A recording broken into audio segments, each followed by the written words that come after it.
Already the afternoon. Okay. So today we're going to start the final chapter, chapter 3, which is on Fourier series and looking ahead to things like the Fourier transform. We've left behind chapter 2 on solving differential equations using the Laplace transform. We'll still have time to devote to that in the tutorials, of course. I mean, we probably won't have accumulated much in the way of Fourier series stuff for your next tutorial this week, so you probably still devote time to consolidating chapter 2. And after we've done chapter 3, of course, I will have time to do review activities and more consolidation of all parts of my half of the course in the lectures and tutorials. But we're moving on for now. This subject is kind of like an introduction to Fourier series and the Fourier transform. If you choose to do the third year unit digital communications and sound processing, you'll see a lot more of the Fourier series and associated concepts. So one of the main applications of what we're about to look at is in the mathematics of the treatment and manipulation of digital signals and of signals in general, and in particular signals representing sound signals. But Fourier series and the Fourier series approach and the Fourier transform approach is actually quite a deep mathematical one, and it does appear in many areas of mathematics. Okay, but you'll see a lot of this in the Digicoms unit if you choose to do that. Now, as I like to do, rather than just diving into it and start churning through definitions and properties, I want to give you ways to motivate it and orient yourself and how to think about what's coming up, okay?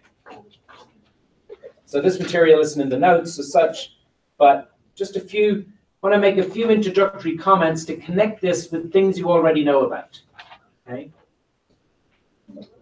We just launch into looking at the definition of a Fourier series and so on. It'll seem a bit strange. So I want to tease out certain things in your mind that you're already familiar with, okay? So this is some background on motivation.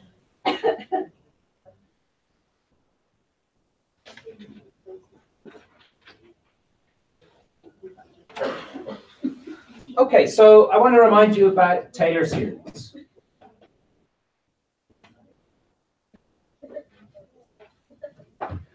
So this is something we first encountered, well, I don't know when you first encountered it, but you definitely encountered it in maths fundamentals with me. Maybe you encountered it before. So this is the notion, simplest example of it is a function from the real numbers to the real numbers might have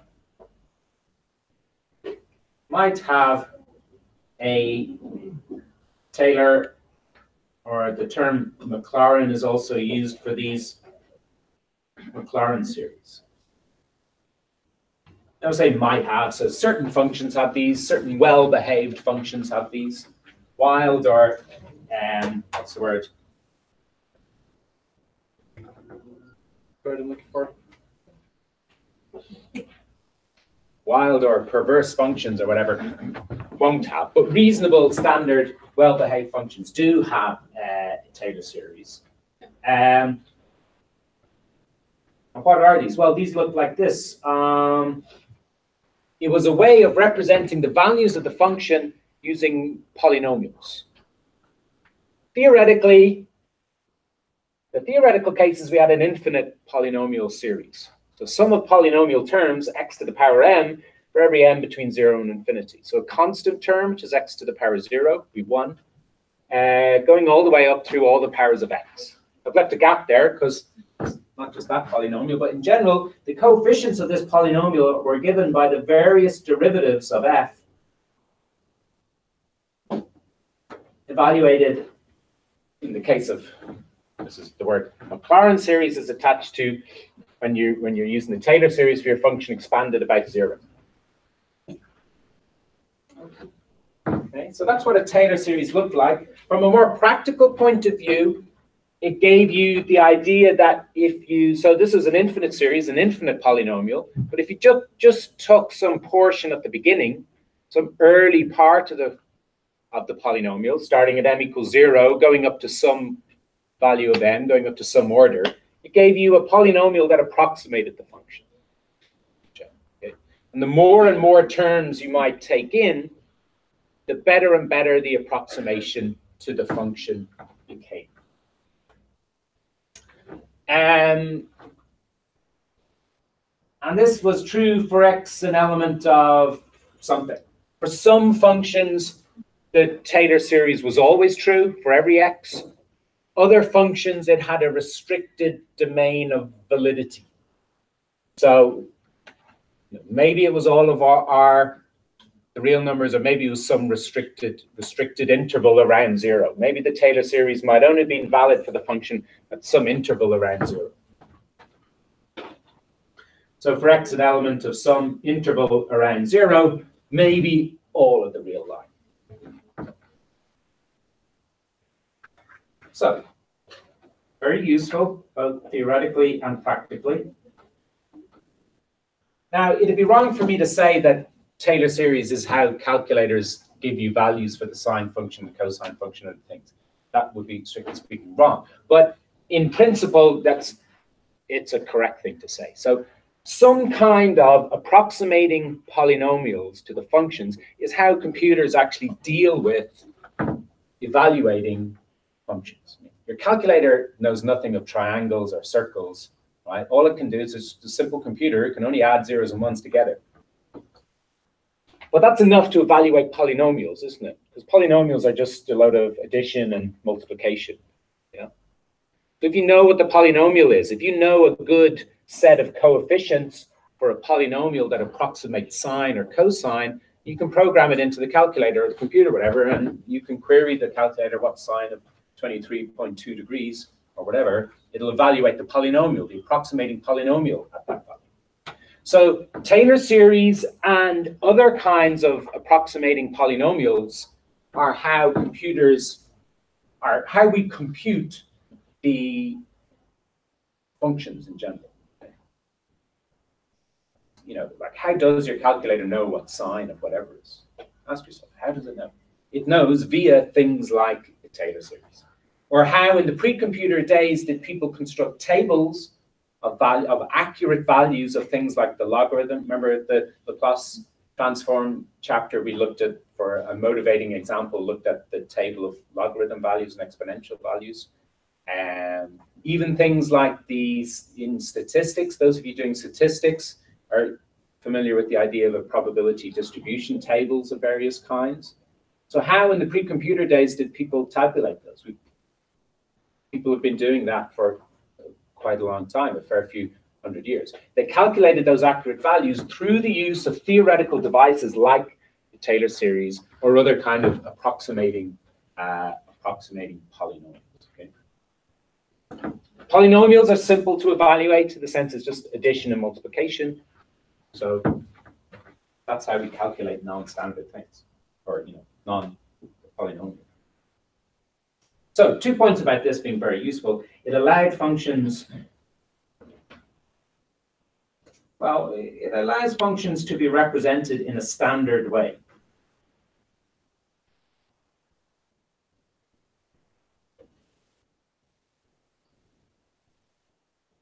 If suddenly you have a device for thinking of any function as a certain kind of polynomial, or at least approximately, that's a great advantage. It means as long as you can deal with polynomials, as long as you can evaluate polynomials, as long as you can solve differential equations involving polynomials, as long as you can integrate polynomials, in principle, you'll at least be able to approximately do all those operations on any function. In some sense, it reduces the problem to treating general functions to treating the polynomials. So another point to stress about this is taking some finite initial part of the polynomial, initial part of the series,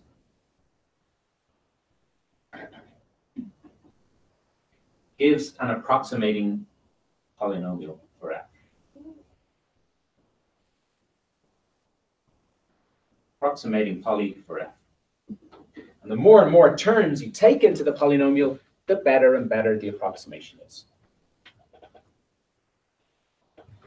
Okay, and in your introduction to numerical methods chapter with Norman, I imagine maybe you have or maybe you're about to certainly make use of concepts like this. And although I'm not giving any particular description of what the error terms are, but in numerical analysis and numerical methods topics, you do focus very much on examining the size of the potential errors and managing those. So these two aspects, giving yourself some kind of standardized way to represent a huge class of functions is good. To represent kind of any well-behaved function as polynomials, that's good. And in a practical evaluating way, having something that can approximate the value of your general function is good. Okay. So Fourier series exhibit these properties too.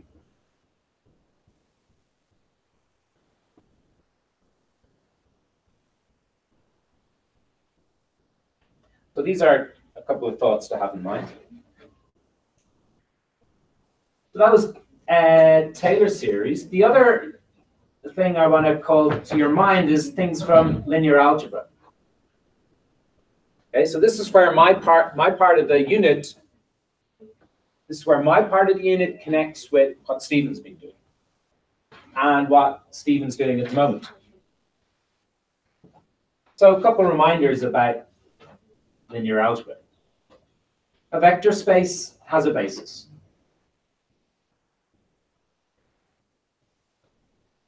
A basis, and it'll have infinite amount of bases.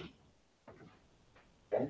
But we have this idea that a space of vectors, whatever those happen to be, has this thing called like a set of vectors through which you can represent any vector in the space. So any vector in the space can be represented as a linear combination of the basis vectors. The vector in the space can be represented as a linear combination of the basis vectors. That's what a basis does. Or being a little bit more careful, that's what a spanning set does. And a basis is an efficient spanning set, a linearly independent spanning set. Spanning set that doesn't have any superfluous vectors in there. Did have a superfluous vector that would make it linearly dependent, and you could get rid of one of them. One of them would be a linear combination of the others. So let's, put a standard example, simple enough example of this. So think of the standard basis EI, vectors EI in V3R. As Stephen writes, the three-dimensional Euclidean space. So these are the vectors E1, which is 1, 0, 0, 2, 0, 1, 0, and E3, 0, 0, 1. Okay. The three unit vectors that point in the X, Y, and Z directions of R3. Given any X in V3, there exists lambda I such that the vector X is lambda 1 E1 plus lambda 2 E2 plus lambda 3. The lambda I are what you think of as the X, Y, and Z coordinates of the point that has position vector X in R3. Okay, why am I suddenly reminding you of some first-year material in linear algebra? Well, it's because we see this structure in Fourier series as well.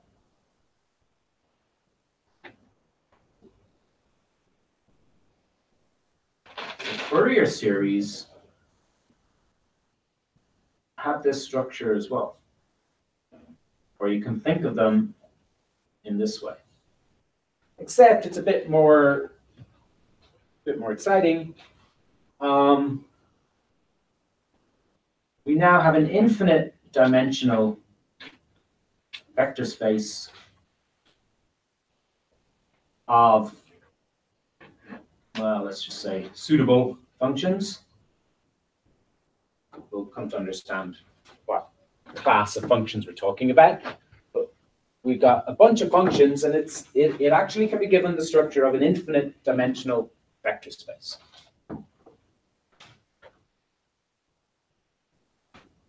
And the basis of it, the basis will be, what might the basis be? Well, in the case of B3R, one particularly nice basis is the standard X, Y, and Z direction basis. But our Fourier series, what we're going to talk about is this set of functions as, remember, it's a vector space of functions. So we're going to have the cosine x, cosine 2x, cosine 3x, yada, yada, yada, cosine 4x, cosine 5x, cosine 6x. Cosine of any multiple, any integer, positive integer multiple of x. And in addition, sine x, sine 2x, sine 3x, yada, yada, yada. Okay. So if you like, it's a doubly infinite list of functions, along with, so what do I mean by one now? By one, I mean the constant function. Constant function.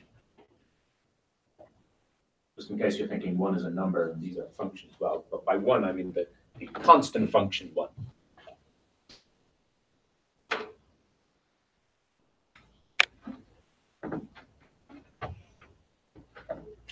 So it connects with the linear algebra concepts that you've been talking about.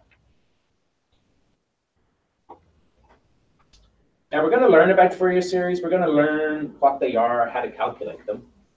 But I mean, we're curious. We want to see these things.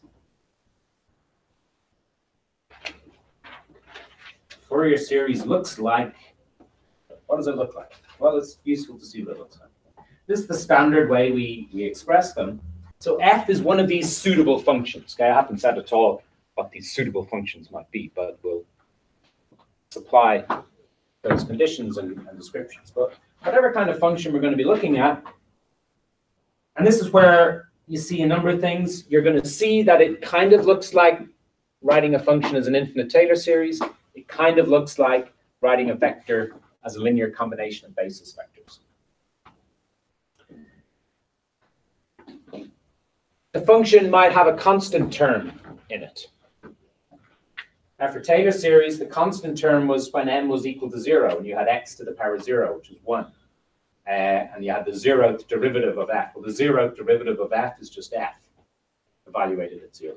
So the first approximation you make to the value of f of x is a point close to 0, was you just think about the value of f at 0.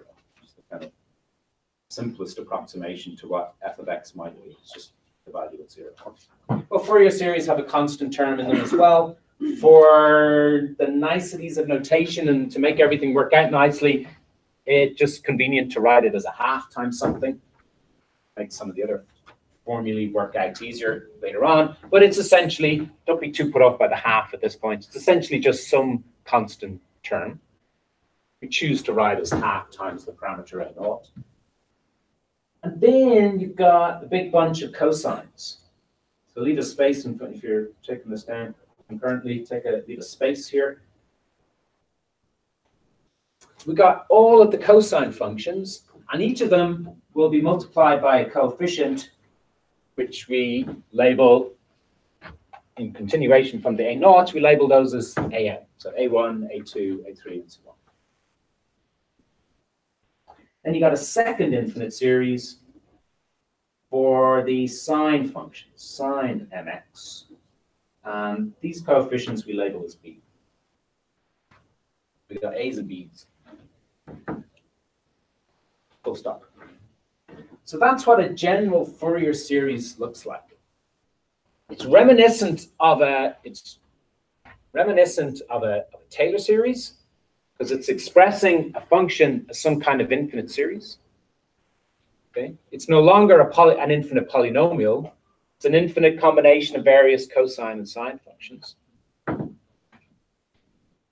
what I also want you to see or think about when you look at such a thing is think about it's like writing the vector x as lambda 1 e1 plus lambda 2 e2 plus lambda 3 e3.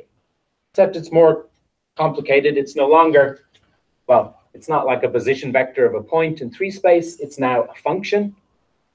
That's the object. So we're expressing a function as a linear combination of certain standard basis functions. Cosine functions and the sine functions, and maybe a constant term as well. But it's an infinite linear combination.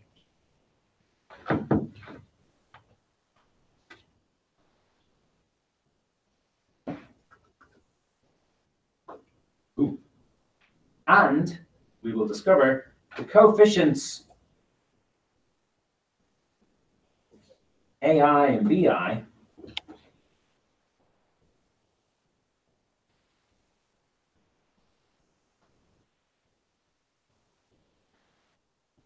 now, these are all things we'll consider slowly as we go through the chapter. We're just kind of zooming ahead, looking at some of the things. We have nice expressions for the coefficients. The coefficients, well, for every I bigger than or equal to 1, the AI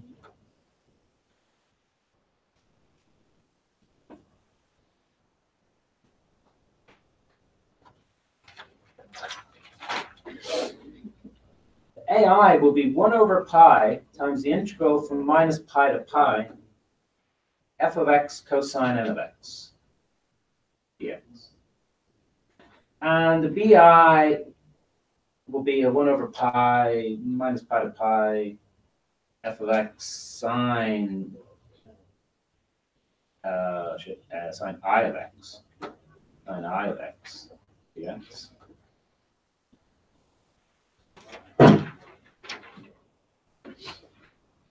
Those are what the A's and B's will be. Let's forget about the A naught. Well, nobody wants to forget about it. A naught will be 1 over pi times just the integral from minus pi to pi of f of x dx. Now, okay, that looks a bit weird and complicated, but I want to connect that with what you already know from the linear algebra. Yeah, go back to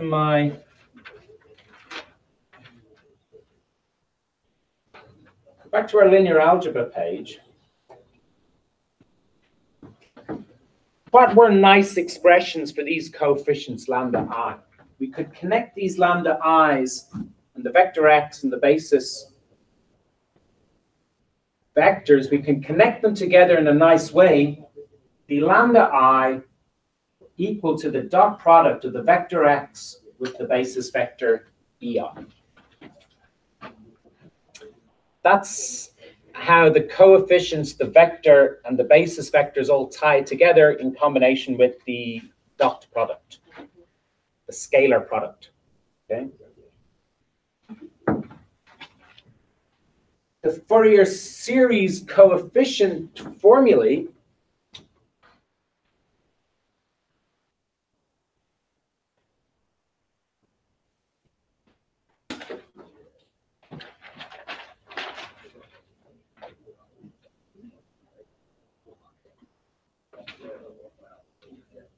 can be written in a similar way.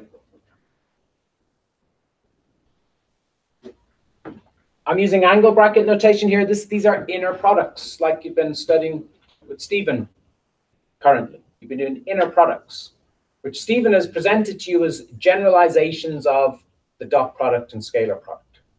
Okay. Other products that act like, in a lot of ways, the dot product that you know about. So our Fourier series formulae turn out to be inner products.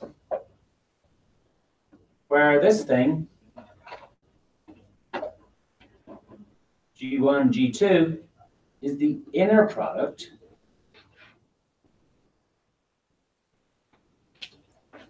so to take the inner product of two functions, G1 and G2, under this picture is to take 1 over pi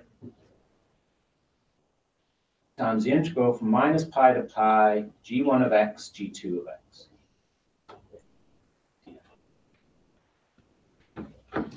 So you can think of these integrals as inner products. Now that's not as strange as it may seem.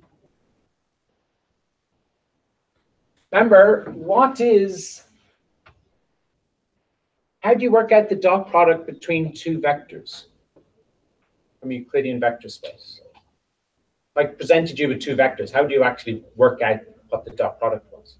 Well, you know that the dot product is you multiply together corresponding coefficients from the two vectors and you add up all those products. Yeah? Remember the formula for a dot product. Okay, there's a lot of capture, it's a bit distracting. Thank you. The formula for a dot product of two vectors x dot y is x1, y1 plus x2, y2 plus x3, y3 in 3 dimensions. If it was more dimensions, there'd be more products, okay? That's what you know is the dot product of two vectors. Well, the integral of a product of two functions is the corresponding thing in the continuous case. The finite dimensional vectors in vector spaces are discrete things. Each object, each vector consists of 3 components, an x1, an x2, and x3. A function, or f, slightly obscured there, a function is like a continuous vector. A function does not have one thing, a second thing, a third thing. A function has values, and it has these values for every argument x. In the domain of x, the domain of the arguments is all the real numbers. Okay? So there's a way you can conceive of a function as a vector, but not with a discrete indexing of components, but with a continuous indexing of components. So your x object here in V3R is a discrete set of components indexed by I equals 1, I equals 2, I equals 3. A function f can be conceived of in the same way, but with a continuous indexing of values.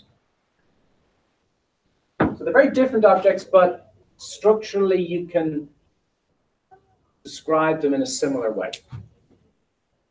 And then this inner product here, where you integrate the product of corresponding values, so we're integrating all the products G1 times G2, well, that's the continuous version of adding up all the products x1, y1, x2, y2, x3, y3.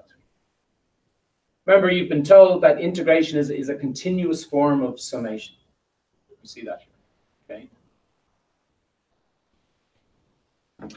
Now, there's a little bit of ambiguity here is that some books, or even sometimes in our notes, sometimes the 1 over pi is taken as being part of the definition of the inner product. Sometimes it's left out, and that the inner product is just the integral, and then that these would be 1 over pi times the inner product. I mean, it's just a rescaling. 1 over pi is just a constant, approximately a third. It's just a choice about whether you consider the inner product as a third times this, or the inner product is just the integral, and then you have a rescaling of the inner product in the Fourier series definition.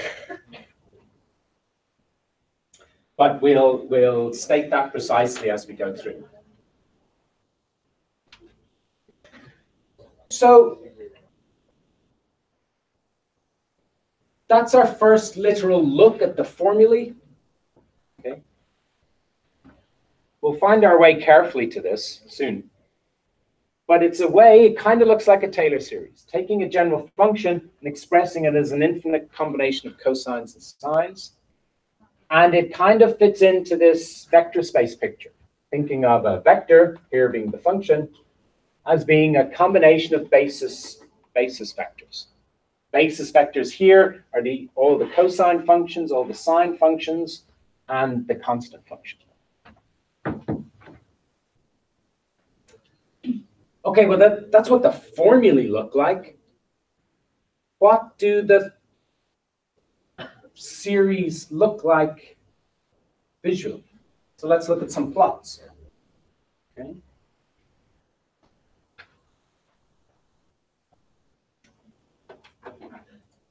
So on the Moodle, in this week's section on the Moodle, 19th of February, I've got a link here to some Sage code. I won't look at the Sage code now. The link is there. You can go and mess around with it. So this is the SageMath cell implementation of SageMath. So it's just a web page that can have a single bit of code that you can evaluate, but it's quick and easy to use. You don't have to sign into CodeCalc or have Sage running on your own computer. It's a nice, freely available, just to run simple little programs. So I've just got a little program here which just calculates this. So what we want to focus on is this picture here. I'll zoom the slider back down to 0. Okay, what can we see here? We see here a function in red. This is like our f function. Okay, so the red function, it's got in the signal processing world, it's called the square wave function. And it would be a function representing a fairly simple signal. Here we just see one period of it from minus pi to pi. Pi is chosen as a standard interval radius. But in as an audio signal, or as some kind of signal, this would be repeated. So it's off half the time, on half the time. Then it'd be off half the time, on half the time. Off half the time, on half the time. Okay. With just this being switched off and switched on would alternate. Okay. That gives you the square wave. You can actually set this up on audio equipment. This is one of the basic ways that an electronic device, such as a computer, an electronic circuit, could generate sound. You ran this signal of voltage off, voltage on, voltage off, voltage on. Ran it really quickly through a speaker, so that multiple cycles per second, that would produce a kind of fairly ugly, tinny sounding note. Okay, it's kind of one of the most basic ways that an electronic circuit could generate sound. Right? If you run this signal off, on, run it extremely quickly, many cycles per second, through a loudspeaker, you'd hear it as a fairly kind of artificial sounding note coming out of the speaker. Okay, so it's a kind of an interesting function, a standard initial example of a audio signal, let's say. What we've got in blue here is actually what the Fourier series of this thing looks like. Now we'll be deriving this Fourier series in due course, since we've familiarized ourselves with the concept of a Fourier series and how to calculate the coefficients. But this is what it actually looks like. So now the general form I showed you earlier featured two infinite sums, one of cosine functions, one of sine functions. It so happens, and this is something we'll discuss, but it so happens that the cosine functions are absent for this function, and only the sine functions are present. So here we see that this is what the general Fourier series looks like for the square wave function. So all these sine functions, but we only take them at every odd multiple of x. Again, that's something that we'll see in the calculations that will come out. These are what the coefficients look like, 1 over that same odd value. And it's got a constant term of a half. I'll speak about that shortly. On this, there's this multiple 2 over pi. But, so there's various values for the coefficients. But essentially, it's the constant value a half plus this series of sine function values. Now, this is indicated as the finite one, the sum from n equals 1 to some upper limit n. And what you've got here in this visualization is you've got a slider here for n, the number of terms. But the moment the slider is set at 0, And this sum goes from 1. So this, at the moment, this sum is trying to go from 1 to 0. So there's no terms there to include. Okay. So with the slider set at 0, the only thing we have is just the constant term, a half. And I think you'll agree, if somebody asked you to approximate the red signal with a constant signal, that you would choose the value a half. Yeah? I mean, which other constant value would you choose to approximate something that's 0 for half the time and 1 for half the time? Reasonably, you choose the average value. Yeah? I mean, you're wrong all the time, but it's a fair approximation of the original signal. They both have the same integral. If you summed up all the values between minus pi and pi of the red function, you get pi over 2. Because it's value 1 for, no, you get pi, because it's value 1 for a distance pi. But if you integrate the blue function, it's value a half for a distance of 2 pi. So you also get pi. So the original red signal and the approximating blue, they have the same integral. So that's a fair estimate kind of concept as well. Okay, so if we start increasing the number of terms, we get different signals, okay? So this is with m equals 1. So we're summing from n equals 1 to m equals 1. So we've only one term. So this is bringing in the function sine of x. Because when n is 1, this multiple is 2 minus 1, 1.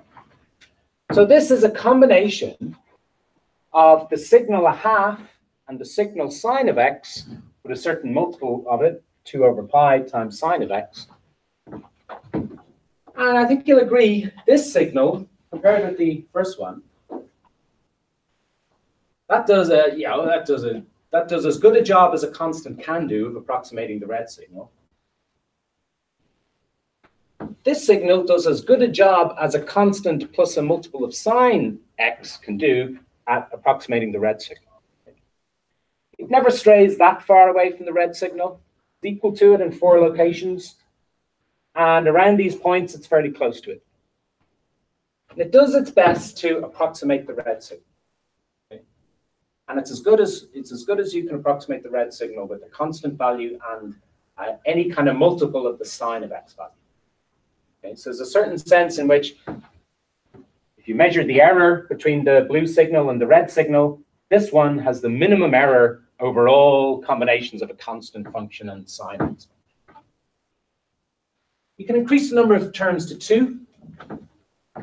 So I'm now allowing myself a constant sine of x and sine of 3x.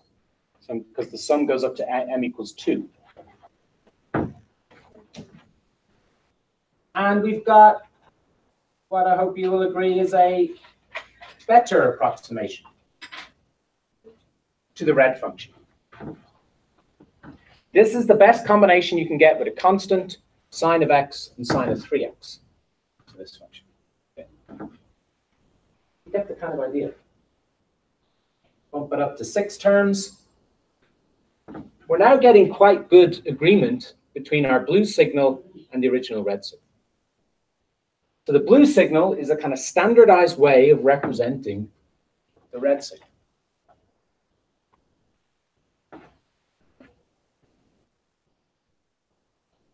And if you pass that blue signal through a speaker, got an electronic circuit or a computer or whatever, some kind of MIDI controller or whatever to generate the blue signal, pass that through a speaker, it would be beginning to sound closer and closer to the red signal. It would probably sound more, I don't know the musical term, but maybe more, in some sense more natural, not as harsh as the square wave signal perhaps, but it'd be getting closer and closer to the original signal. And if you let, as you bring in more and more terms into the Fourier series, we get better and better approximation. Now, most of the time, we're oscillating fairly closely around the red signal. Most of the time. And as you let m tend to infinity, as you take more and more terms in, you get better and better approximation. Used it there. Very good. Now, most of the time, the red is very, very tight. Sorry, the blue is very tight on the red. So what you're seeing here, as I slide the slider up, you're seeing the convergence of the partial Fourier series, some finite part of the Fourier series. You're seeing the convergence of that to the limit function. You're also seeing something, let's bump them up even more, 35. You're also seeing something called Gibbs phenomenon, which is one of the final topics we're going to look at as we work our way through Fourier series. So you see here, like I gave a certain thickness to the red signal, and now most of the time the blue is like within that epsilon of the red. Okay, if that was our error bound, we'd say the blue is agreeing with the red.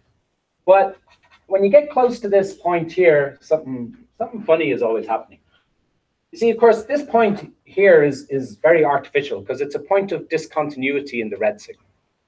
The red signal is happily constant at 0, and instantaneously it changes to the value 1. So it's a point of discontinuity. The red signal makes a discontinuous jump up to the value 1.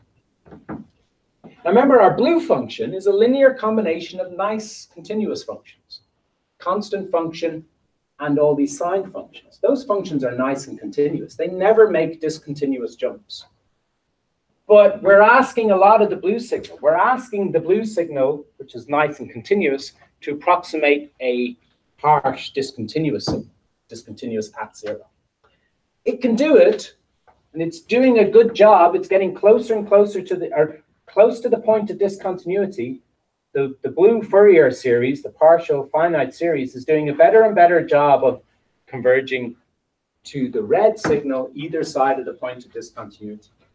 But the convergence is good away from the point, but then as you get close to the point of discontinuity, the convergence somewhat breaks down. And this is something called Gibbs phenomenon, this wobbling of a Fourier series close to the point of discontinuity. And we'll gain some understanding of the reasons for that and conditions, what's causing that, and why that occurs at points of discontinuity towards the end of this chapter.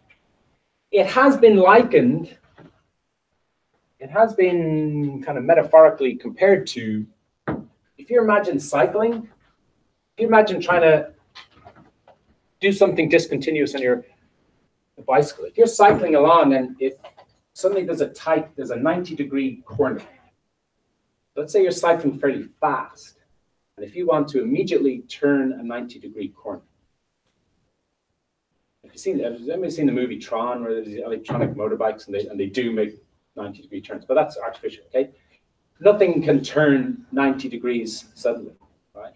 You imagine yourself cycling along, and if you did want to make a tight turn, next time you're cycling, do it or observe some fast cyclists. Before they make a tight left turn, you see this in motor racing as well, people often swerve out to the right. So if I'm going along fast and I want to turn left, I often begin my turn by weaving to the right and then turning left. And somehow doing a little initial weave the opposite direction helps me produce a tight turn at the location that I want to. Watch people even going really, really fast.